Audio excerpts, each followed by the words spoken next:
सिंधुदुर्गातील मालवण येथे राजकोट किल्ल्यावर नौदल दिनानिमित्त 8 महिन्यांपूर्वी पंतप्रधान नरेंद्र मोदी यांच्या हस्ते अनावरण झालेला छत्रपती शिवाजी महाराजांचा 35 फुटी पूर्णाकृती पुतळा 5 दिवसांपूर्वी मुसळधार पाऊस आणि वादळी वाऱ्यामुळे कोसळला होता।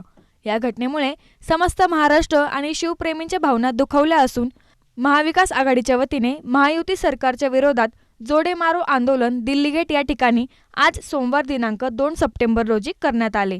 यावेळी मुख्यमंत्री एकनाथ शिंदे, उपमुख्यमंत्री अजित पवार, उपमुख्यमंत्री देवेंद्र फडणवीस यांच्या प्रतिमेस महाविकास आघाडीच्या पदाधिकारी आणि कार्यकर्त्यांच्या वतीने जोडे मारून आंदोलन करत तीव्र निषेध व्यक्त करण्यात आला। महाविकास आघाडीने काल रविवार राज्यभरात महायुती सरकार विरोधात जोडे मारो आंदोलनास सुरुवात केली होती। हुतात्मा चौक ते गेटवे ऑफ इंडियापर्यंत महाविकास आघाडीने मोर्चा काढत गेट आउट फ्रॉम इंडिया असे नारेही लावले होते।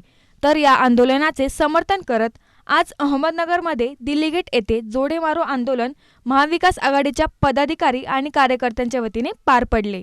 ज्याप्रमाणे छत्रपती शिवाजी महाराजांचे स्मारक कोसळले तसेच हे भ्रष्ट महायुती सरकार सुद्धा लवकरच कोसळणार असे वक्तव्य शहर प्रमुख संभाजी कदम यांनी केले। तसेच राष्ट्रवादी काँग्रेस शरदचंद्र पवार गटाचे शहर जिल्हाध्यक्ष अभिषेक कळमकर आणि काँग्रेस शहर जिल्हाध्यक्ष जयंत वाघ यांनी या आंदोलनाचे समर्थन करत आपली प्रतिक्रिया व्यक्त केली आहे।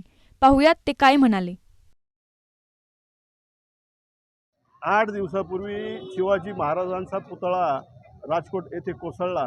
ह्या शिवाजी महाराजांचा पुतळा कोसळण्यामागे पूर्णपणे हे बेजबाबदार सरकार आहे आणि हा पुतळा बांधताना जे गैरव्यवहार झाले, जे पैशाचे व्यवहार झाले, ह्या सरकारने भ्रष्ट सरकारने ह्यामध्ये पैसे खाल्ले आणि निकृष्ट दर्जाचं काम केलं।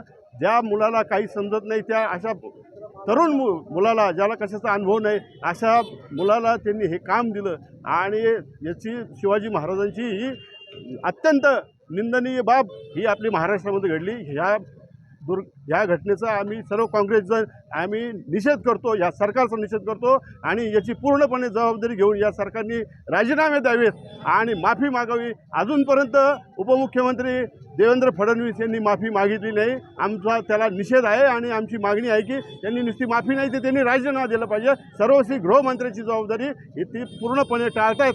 गृहमंत्री काम करताना त्यांना बाकीच्या राजकारण करण्यासाठी भरपूर वेळ आहे, पण बाकीच्या गृहमंत्र्याचं जे काम आहे ते काम करायला त्यांना वेळ नाही, अशी खरी परिस्थिती महाराष्ट्राची आहे।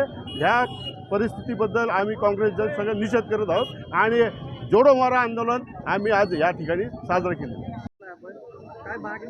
आज आपल्या नगर शहरामध्ये शिवद्रोही महायुती सरकारच्या विरोधात शहर महाविकास आघाडीच्या वतीने या ठिकाणी जोडो मारो आंदोलन या ठिकाणी पार पडलं।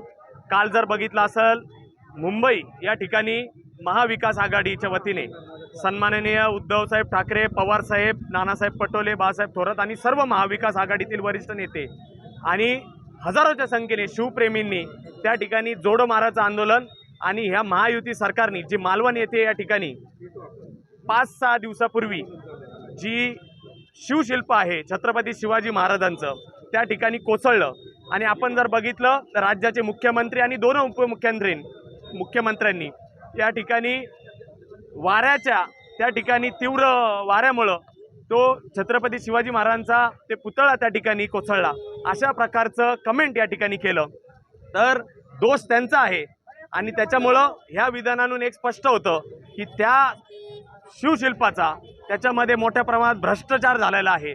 संबंधित जो शिल्पकार होता तो त्याची नेमणूक कुणी केली होती हे देखील महाराष्ट्रासमोर पुढे आलेलं आहे। यांनी वेळोवेळी छत्रपतींचा, शिवाजी महाराजांचा, छत्रपती संभाजी महाराजांचा सातत्याने हे महायुती सरकारमधील नेते मंडळी अवमान करायची भूमिका त्यांची उघडपणे स्पष्ट होती। त्याच्यामुळे याचा आम्ही निषेध व्यक्त केला आणि इथून पुढच्या काळामध्ये या ठिकाणी हे असंच जर महाराजांविषयी जर अवमानकाराची एक सुद्धा बाब एखादी गोष्ट घडली तर त्याची गाठ महाराष्ट्राची आहे, शिवप्रेमींची आहे आणि महाविकास आघाडीची आहे। एवढंच बोलून या ठिकाणी या शिवद्रोही महायुती सरकारचा या ठिकाणी निषेध व्यक्त करतो। आज महाविकास आघाडीच्या वतीने दिल्ली गेट या परिसरामध्ये जी घटना आपल्या सगळ्यांना शर्मेने खाली पाहायला लावीन अशी घटना या महायुतीच्या सरकारमध्ये घडली छत्रपती शिवाजी महाराजांचा पुतळा जर का आपल्याला त्याचं 1 वर्षात संवर्धन करता नाही आलं, सांभाळता आलं नाही, तर हे राज्य सरकार कसं चालणार? आणि म्हणून जसा पुतळा कोसळला तसं एक सरकार देखील उद्याच्या काळात त्या महाराष्ट्राची ज्यांना कोसळल्याशिवाय राहणार नाही. खरं तर एवढा भ्रष्टाचार प्रत्येक गोष्टीमध्ये 50 खोके एकदम ओके करून ही जशी सत्ता मिळवली, खुर्ची मिळवल्या, त्या खुर्चीच्या नादात आपली महाराष्ट्राची अस्मिता देखील कोसळली. यांनी एवढी मोठी अक्षम्य चूक करून देखील परत आज वेगवेगळ्या पद्धतीचे वल्गना, वेगवेगळ्या पद्धतीचे वक्तव्य खरं तर आपल्याला ऐकायला मिळतात. आणि म्हणून या महायुती सरकारला आता चले जाव म्हणण्याची खरं तर वेळ आलेली आहे. जसं काल इंडिया गेटवरून सांगितलं तसं आज या दिल्ली गेटवरून आम्ही सांगतो की आता आपल्याला चले जाव म्हणावं लागणार आहे. आपण या ठिकाणाहून हे कारभार करायचे आपण लायकीचे नाही आहात. छत्रपती शिवाजी महाराजांच्या महाराष्ट्रामध्ये हे कदापि सहन होणार नाही आणि म्हणून अशा घटनांना कुठेही माफी मिळणार नाही. आता तुम्ही किती खोटं माफीचं या ठिकाणी थोतांड मांडलं तरी महाराष्ट्राची जनता आता तुम्हाला कुठेही माफ करणार नाही.